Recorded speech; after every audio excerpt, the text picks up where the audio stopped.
जय माई की, हर हर महादेव। आज माँ की प्रेरणा से एक ऐसी कथा का ध्यान आया जिसके बारे में बहुत कम ही लोग जानते हैं। और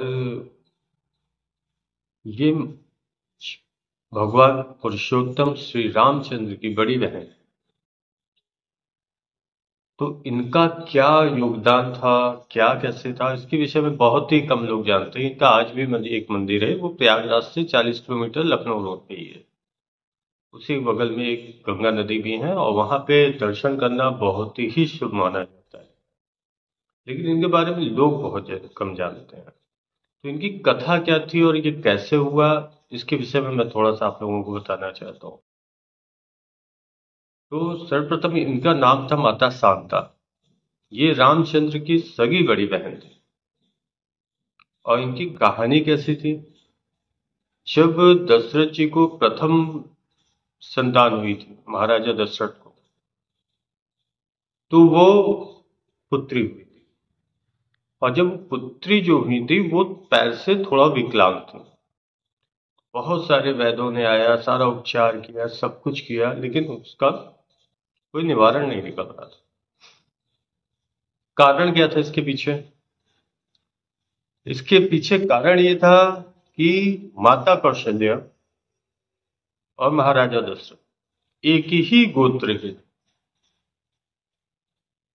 उनका गोत्र सेम था, एक ही गोत्र में विवाह हुआ।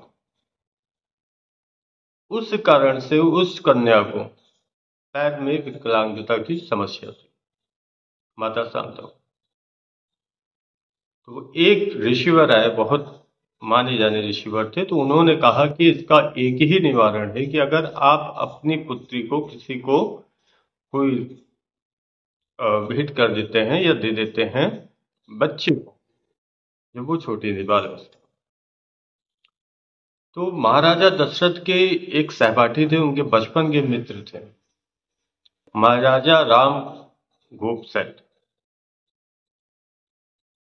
तो उनको स्मरण आया कि उससे मैंने बचपन में वचन भी दिया था कि मेरी जो पहली संतान होगी वो मैं तुम्हें दूंगा। तो उन्होंने उनको बुलाया। इसके बाद सारी बातें हुई।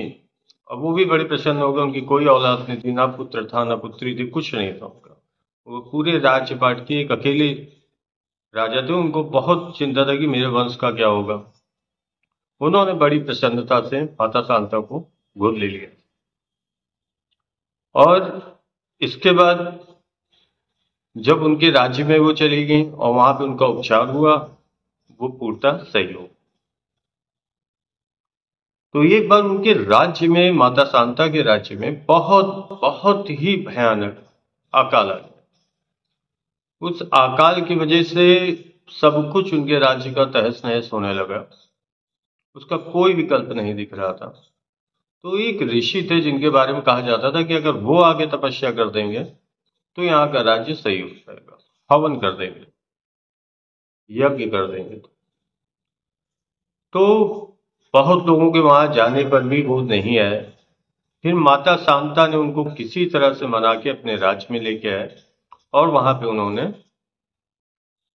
यज्ञ किया, हवन किया और वर्षा हुई। पूरा राज्य सुखी हो गया। इसके बाद राजा को ऐसा लगा कि ऐसा ना हो कि जो माता शांता के पिता थे, जिन्होंने उनको गोद लिया था, उनको लगा कि आगे भी ऐसा हो सकता है कि अकाल आ जाए, मेरी प्रजा परेशान हो जाए। तो उन्होंने निवेदन किया कि आप यहीं रह जाइए। तो जो ऋषि थे उन्होंने कहा कि अगर आप अपनी पुत्री से मेरा विवाह कर देते तो मैं यहाँ रहूंगा।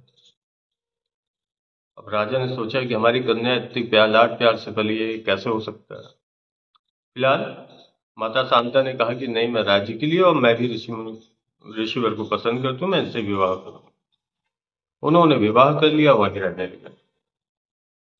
इसके बाद कई वर्ष बीत गए, लेकिन दशरथ महाराज को कोई भी संतान नहीं हुई थी और उनकी अवस्था भी काफी हो रही थी। तब उनको भी किसी ऋषि ने ही बताया कि अगर वहां उस राज्य में जो आपके मित्र हैं, उनके जो दामाद हैं, अगर वो आके इस हवन को यहाँ करते हैं या इस यज्ञ को यहाँ करते हैं तो आपको संतान प्राप्ति हो जाएगी। तब वो गए वहां पे दशरथ महाराज और उन्होंने उनसे विनती की। जब उनकी बात माता शांता ने सुनी, तब उनको पता चला कि मेरे असली पिता जो हैं वो महाराजा दशरथ थे। उन्होंने उनका आदर सत्कार किया, लेकिन माता शांता के पति यानी ऋषिवर जो थे, उन्होंने कहा कि मैं हवन करने नहीं जा पाऊंगा। फिर माता शांता ने किसी तरह उनको मनाया, और मनाने के बाद वो अयोध्या आके उन्होंने हवन कराया। जब वो हवन हुआ है, उसके बाद ही जो खीर दी गई थी, जो तीनों महारानियों ने खाई थी, माँ यशोदा, उसी से राम जी, लक्ष्मण जी और भरत जी का जन्म हुआ था। तो माता शांता का भी राम जी के जन्म में बहुत बड़ा योगदान था। तो जय माई की, हर हर महादेव, जय मां शांता।